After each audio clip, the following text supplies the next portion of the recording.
Bab 69 Pengorbanan Sang Pahlawan. Dipublikasikan oleh blog Normi. Tidak ada yang berani melangkah duluan. Mereka semua sudah mengurungnya, tapi tak ada satupun yang berani melangkah maju. Beberapa orang melangkah ke depan, tapi mereka tidak menyerang. Biar bagaimanapun, Chiu Xianxing telah menolong nyawaku saat keracunan kemarin. Aku maju untuk membelanya, kata salah seorang. Beberapa orang yang lain pun ikut maju dan teriak, benar. Puluhan orang yang maju ini adalah orang-orang yang beberapa hari yang lalu sempat ditolong Chiu San saat mereka keracunan jarum beracun. Orang-orang golongan bawah, kaum Liok Lim yang selama ini dianggap rendah, tidak terhormat, dan tidak masuk hitungan dalam dunia Kamou. Mereka semua kini di pihak Chiu San. Lalu kata Chiu San kepada mereka, para Engyong semua, ini bukan urusan para Engyong. Harap jangan menyia-nyiakan nyawa, tidak ada hutang piutang di antara kita. Juga bagi murid-murid Makau dan Kaipang harap diam di tempat. Hutang nyawa bayar nyawa, masa urusan kecil seperti ini yap, Tuhan penolong, tidak paham, kata mereka. Kadang-kadang ketulusan terbaik hanya bisa ditemukan di antara orang-orang yang dianggap hina. Tuan-tuan sekalian memang lebih pantas disebut Engyong ketimbang para terhormat dari perguruan lurus ini. Chiu San sengaja mengeraskan suaranya. Cui, orang-orang seperti kalian masa ada harga di mata kami. Mau jual kepandaian apa? Kata salah seorang. Ia adalah ketua Hoa Sanpai. Lalu kenapa Chiang Bunjin, ketua, tidak segera maju mengajar kami? Kata Chiu San sambil tersenyum. Maju ya maju saja. Memangnya siapa takut? Karena takut kehilangan muka. Chiang Bunjin nyawa Sanpai ini akhirnya melangkah ke depan. Chiu San pun melangkah ke depan. Hati-hati Leong Kiam Engyong. Orang itu banyak tipu dayanya, kata Hong Taisu dari Xiao Limpai memperingatkan. Sekalian serbu saja, salah seorang memberi usul. Chiu San tidak kenal namanya. Ayo maju bersama. Ayo, ayo. Karena disemangati seperti itu, tentu saja mereka menjadi berani. Keberanian manusia akan timbul kalau merasa jumlahnya banyak. Ciat. Serangan mereka pun tumpah ruah. Siapa orang di dunia yang bisa membayangkan betapa ganasnya serangan ini? Hampir seluruh murid perguruan terkenal dari partai lurus yang datang ke puncak Taisan mengerahkan segala kemampuan terbaiknya untuk melancarkan satu serangan ini. Jurus pedang terbaik Bu Tongpai, jurus tongkat terbaik Xiao Limpai, jurus pedang terbaik Go Bipai, dan seluruh jurus-jurus terbaik setiap partai bersatu kepada satu titik. Manusia menyebalkan bernama Chiu San bersama kawan-kawan. Membayangkan ada serangan seperti ini saja membuat manusia sudah bergidik ketakutan, apalagi menyaksikan langsung. Kilatan pedang, golok, tongkat, dan segala macam senjata bersatu padu dalam sebuah serangan yang teramat sangat dahsyat. Suara menggelegar teriakan mereka bahkan sedemikian kerasnya sehingga mencapai bagian bawah gunung Taisan. Jangankan manusia, naga jika mendengarkan gelegar itu pasti akan mengkerat ketakutan. Chiu San melangkah ke depan. Tangannya mengembang, jurus pembuka Tai Kepun. Tangan kanannya berada di depan membentuk sebuah tinju. Tangan kirinya menggantung ke belakang mengeluarkan bunyi derik yang menakutkan. Para sahabat barunya pun sudah menerjang ke depan mengikutinya. Ada pula yang menjaga daerah belakang. Mereka semua berdiri saling memunggungi. Mereka melesat lebih dulu. Tapi entah bagaimana Chiu San lah yang sampai lebih dulu menerima serangan. Duar. Adu tenaga yang menggetarkan jiwa. Bahkan jantung manusia pun bisa copot mendengar dentuman tenaga ini. Tinju kanannya melontarkan jurus ketiga dari ilmu pukulan dahsyat 18 tapak naga. Naga bertempur di alam liar. Chiu San tidak tahu nama jurusnya, karena itu ia tak mampu meneriakannya. Padahal konon, ilmu 18 tapak naga akan menjadi lebih dahsyat jika dilancarkan bersama teriakan. Telapak kirinya mengeluarkan getaran dahsyat yang menangkis segala senjata yang menghujam dirinya. Dengan sekali sapuan saja, sudah ada puluhan senjata yang tertangkap tangannya. Para penyerang yang menerima serangan tangan kanan Chiosan terlempar beberapa tombak jauhnya. Darah segar muncrat dari mulut mereka. Walaupun mereka murid utama perguruan utama pula, masakah mampu menahan dahsyatnya 18 tapak naga? Mereka yang senjatanya berhasil direbut Chiosan hanya bisa melongo saat gerakan tangan kiri Chiosan membentuk jurus memetik awan dari Butongpai dan mengempaskan mereka pula. Begitu menoleh ke belakang, Chiosan melihat betapa para sahabat barunya ini banyak yang berguguran. Sehebat-hebatnya mereka toh tak bisa menahan gempuran dahsyat seperti ini. Dengan marah Chiosan melompat mundur untuk menghadapi gempuran yang datang dari arah belakangnya. Di tangannya kini sudah ada sebuah tongkat dan juga ada sebuah pedang. Dengan fasih ia melancarkan dua ilmu sekaligus, ilmu tongkat pemukul anjing dan ilmu pedang milik pendekar pedang pelana. Langkah kakinya pun mengikuti jurus melangkah mendaki awannya Butongpai. Betapa hebat hasilnya! Suara mendengung dari tongkatnya, bersatu dengan sering mencicit mendesing dari pedangnya. Orang-orang hanya mampu melihat kilatan bayangan tubuhnya saja. Bahkan kilatan senjata di tangannya tak ada seorang pun yang mampu melihat. Tahu-tahu telah timbul luka di tubuh mereka. Tahu-tahu mereka telah terhempas jauh ke belakang. Tanpa pernah tahu apa yang melukai mereka atau yang menyambar mereka. Para Jiang Bunjin yang berada di belakang menyaksikan pembantaian ini sama sekali tidak menyangka bahwa Chiosan sanggup melakukan ini. Ilmu yang sama sekali tidak mereka bayangkan sebelumnya. Bagaimana mungkin pemuda ingusan itu mampu menggabungkan ilmu-ilmu dahsyat yang secara teori dan filsafat sangat berbeda? Bagaimana mungkin hasil gabungan itu dapat menjadi sedemikian luasnya sehingga hampir-hampir mereka melihat bahwa Chiosan sedang menciptakan jurus yang sama sekali asing namun sekaligus juga akrab bagi mereka.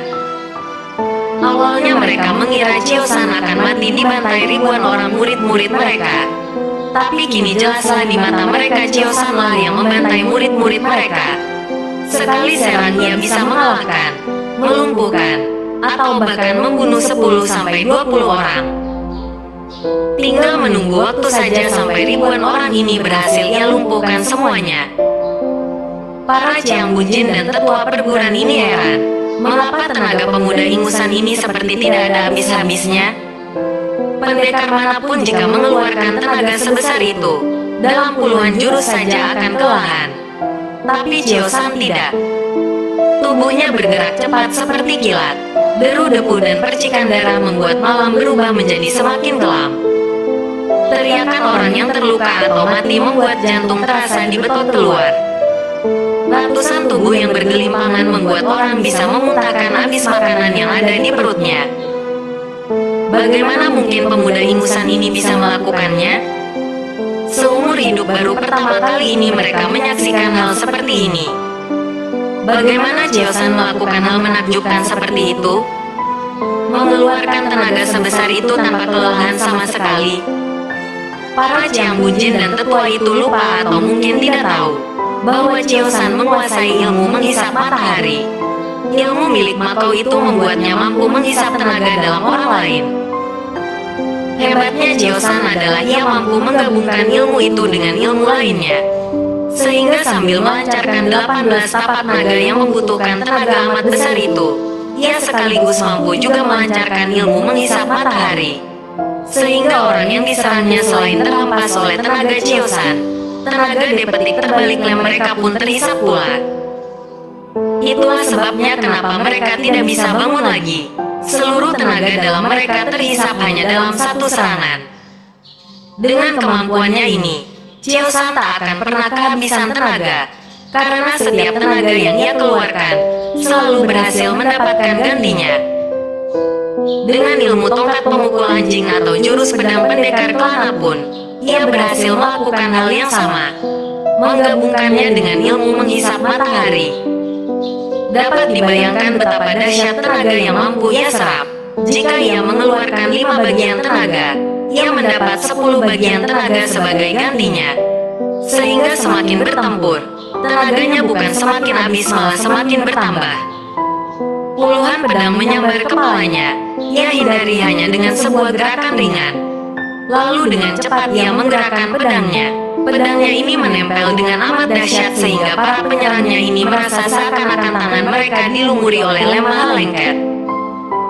Begitu mereka merasa tenaga dalam mereka terkuras habis, sudah tak ada waktu lagi untuk berbuat apapun, kecuali menanti serangan Chiosan dengan pasrah.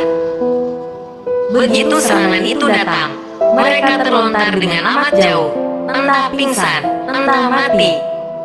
Tongkat dan pedang Chiosan selalu bertukar posisi, kadang di kanan kadang di kiri. Perubahan yang aneh ini semakin menambah daya serangnya. Kadang ia malah melepas senjatanya itu di udara, melontarkan 18 tapak naga atau taikekun, lalu kemudian kembali menangkap senjatanya itu. Begitu mengagumkannya sampai-sampai para penonton yang tidak berani ikut-ikutan dalam urusan berdecak penuh kekaguman. Masing-masing dalam hati mengakui, Chiosan adalah petarung terhebat yang pernah ada dalam sejarah umat manusia. Kalau Cheng Lun yang saat itu memegang janjinya untuk terus menjaga Beng Liong hanya bisa melongo melihat betapa saktinya Chiosan. Beng Liong sendiri tak bergerak. Ia telah mematikan seluruh inderanya dan memusatkan pikiran untuk menyembuhkan luka-lukanya. Ia tidak berani berhenti, karena ia sebenarnya bisa membaca apa yang sedang terjadi. Oleh karena itu ia berusaha keras untuk mematikan inderanya. Jika tidak, apabila pemusatan pikiran dan tenaganya buyar, ia akan mati sia-sia. Jurus demi jurus telah berlalu, korban berjatuhan. Belasan, puluhan, ratusan orang telah Chiosan lumpuhkan. Tukang cerita yang paling hebat bohongnya pun tidak akan sanggup membayangkan betapa dahsyatnya pertarungan ini. Hampir 2 jam pertempuran ini berlangsung. Korban yang berjatuhan pun sudah tak terhitung. Chiosan sendiri pun tidak berhenti melawan. Ia telah berkata bahwa saat ini ia tak akan memberi ampun kepada siapapun. Siapa yang menyerangnya akan dilawannya. Pemandangan di Taishan begitu menyeramkan. Tubuh manusia bergelimpangan di mana-mana, entah mereka sudah mati atau masih hidup. Darah membanjir membasahi sepatu. Mereka yang masih bertahan adalah mereka yang memiliki ilmu tinggi, atau memang mereka yang belum berani bergerak menyerang Chiosan. Chiosan diam berdiri. Yang mengurungnya masih ada beberapa puluh orang. 5 pedang Butompai, 7 pendekar wanita Gobipai, 11 arahat Buddha Xiao Limpai, puluhan orang dari perguruan lain yang Chiosan tidak kenal, puluhan orang yang benci atau memiliki dendam terhadap si otak besar. Semua mencurahkan kepandaian dan kemampuan terbaik untuk menampurnya. Chiosan kini sendirian, sahabat-sahabat barunya kini sudah gugur semua. Rasa kesetiakawanan mereka begitu mengagumkan sampai-sampai Chiosan meneteskan air mata. Padahal kenal pun baru sebentar, tapi nyawa sudah dikorbankan. Kadang-kadang ketinggian budi manusia begitu mengagumkan sampai-sampai malaikat pun terkagum-kagum. Tapi kadang kerendahan akhlak manusia begitu menjijikkan sampai iblis dan setan pun bergidik ketakutan. Keadaan di Gunung Taishan ini menggambarkan kedua hal ini.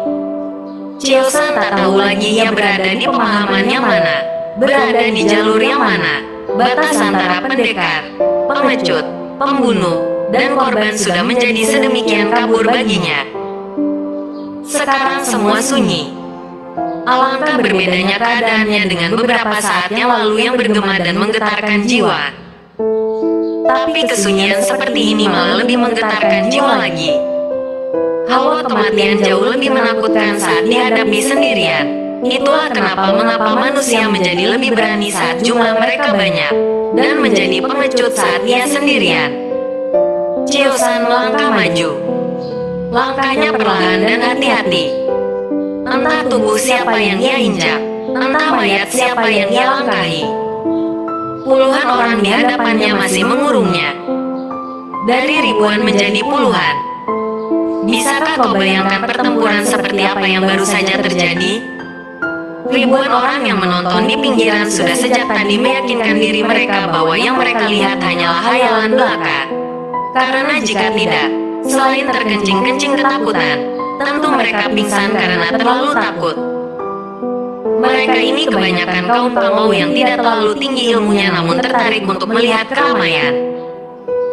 Ada juga dari mereka yang merupakan anggota Makau dan Kaipang yang sudah diwanti anti Chiosan untuk tidak ikut campur. Seperti orang lain, mereka hanya bisa melongo melihat kehebatan ketua mereka. Orang-orang ini menjadi saksi betapa dahsyatnya pertarungan ini. Pertarungan yang merubah sejarah hidup manusia-manusia Tamou.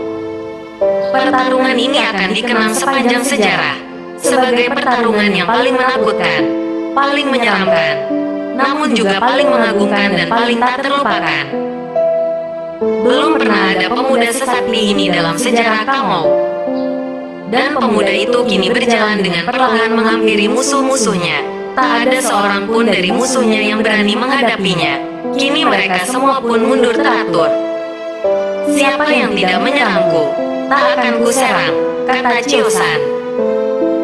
Ia kini berjalan semakin mendekat kepada para Chiang Bunjin dan tetua-tetua dunia persilatan. Sudahkah kalian lihat hasil dari kekejaman kalian sendiri? Tanyanya. Kau yang membunuh mereka, kenapa menyalahkan kami? Sahut Ong Taisu, tetua Xiao Lim. Tapi kalian kan yang memerintahkan mereka bertarung, tanpa kalian perintah. Apa mereka mau saja mengantar nyawa? Tanya Chiosan lagi.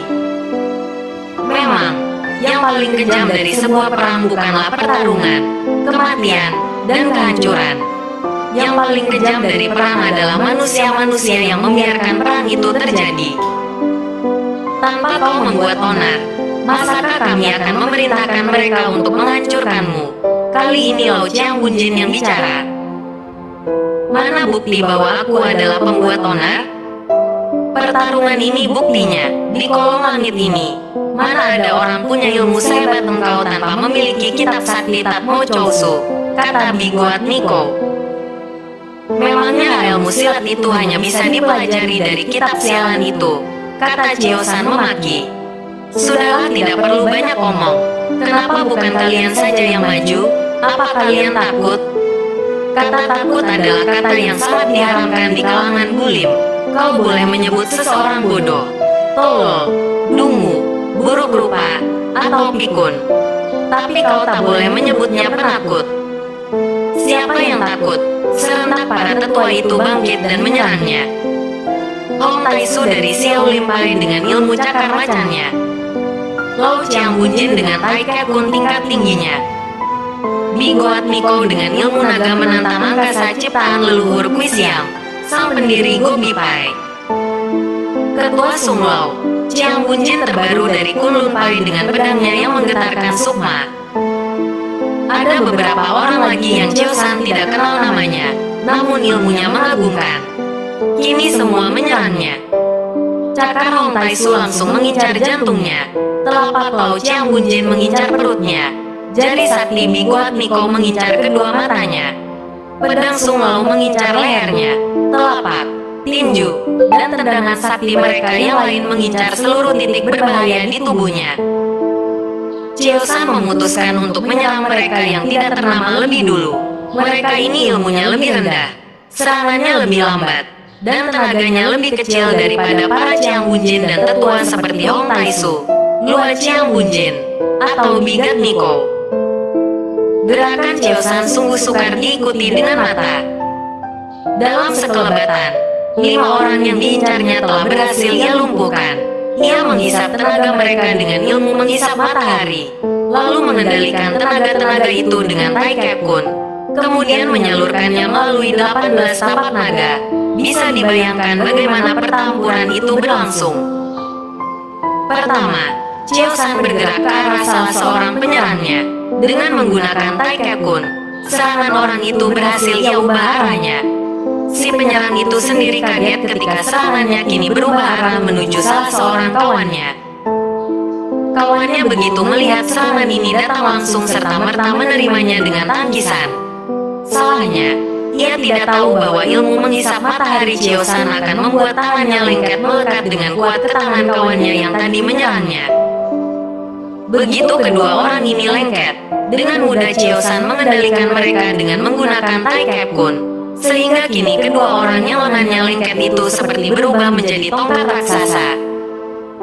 Dengan senjata itu Chiosan dan Fan mudah melumpuhkan 3 orang lain yang menyerangnya secara bersamaan. Ketiga orang itu malah ikut lengket juga. Dalam satu gerakan sederhana, Chiosan melumpuhkan 5 orang sekaligus, menghalau serangan mereka, menyerap tenaga mereka, dan menggunakan mereka sebagai senjata. Kejadian ini diutarakan begitu gampang, mudah, dan sederhana. Pada kenyataannya melakukan hal demikian hampir mustahil karena ketepatan, kecepatan berpikir dan kecepatan bergerak harus benar-benar berada pada puncaknya. Yang lebih menakjubkan lagi adalah kenyataan bahwa semua kejadian yang tertulis ini terjadi hanya dalam sekedipan mata. Lalu ketika kelima orang ini sudah lengket menjadi satu, kekuatan tenaga dalam mereka tersedot dengan sedemikian cepat. Kini nyawa mereka terancam pula saat melontarkan mereka ke udara. Tujuan Chiosan adalah supaya tubuh mereka yang tak berdaya itu selamat ditangkap oleh para tetua lain. Nyatanya, para tetua ini tidak memperdulikan mereka dan malah meneruskan menyerang Chiosan. Betapa licik dan jahatnya orang terhormat itu sebenarnya. Dengan marah, Chiosan menggunakan tenaga yang tadi ia serap yang menyalurkannya kepada kedua tangannya.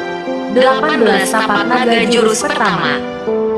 Naga menggerung menyesal, teriaknya.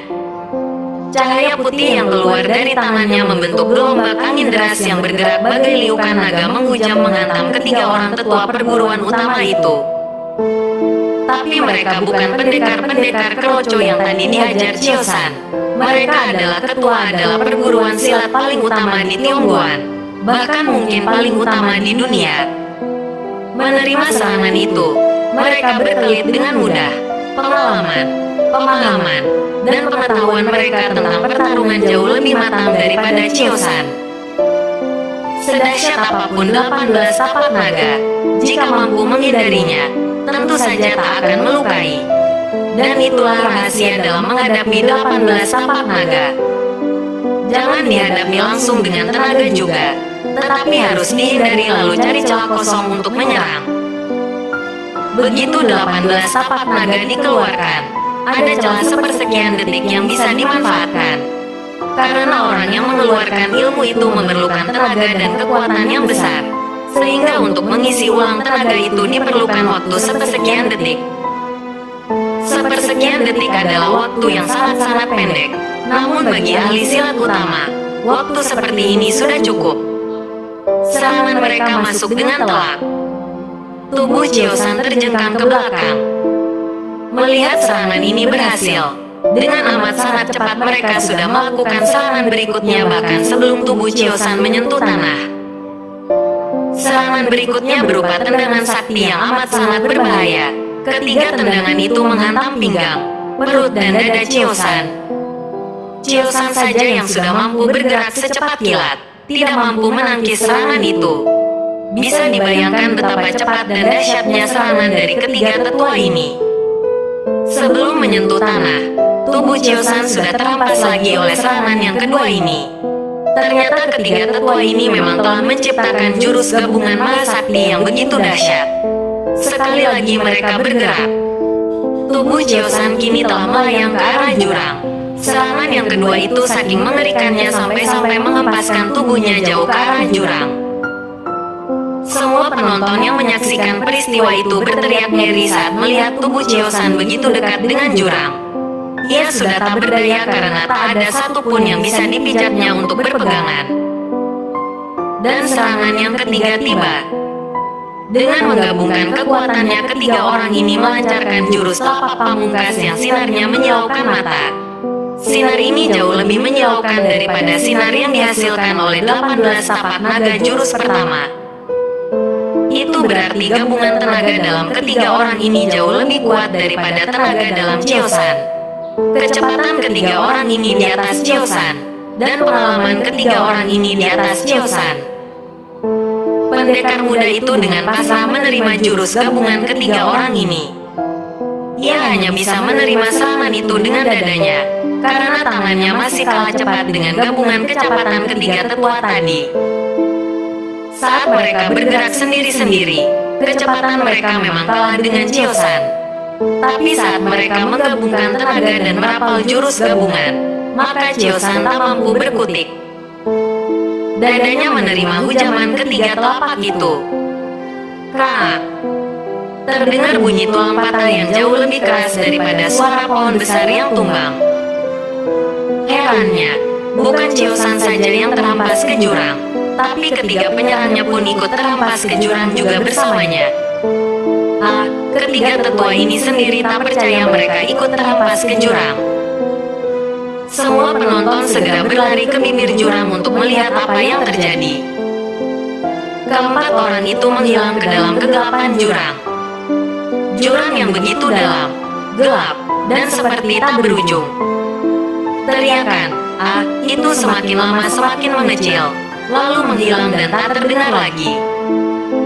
Sumasun hanya bisa menteskan air mata melihat pengorbanan sahabatnya itu. Kalau Cheng Lun diam membisu tak sanggup berkata apa-apa.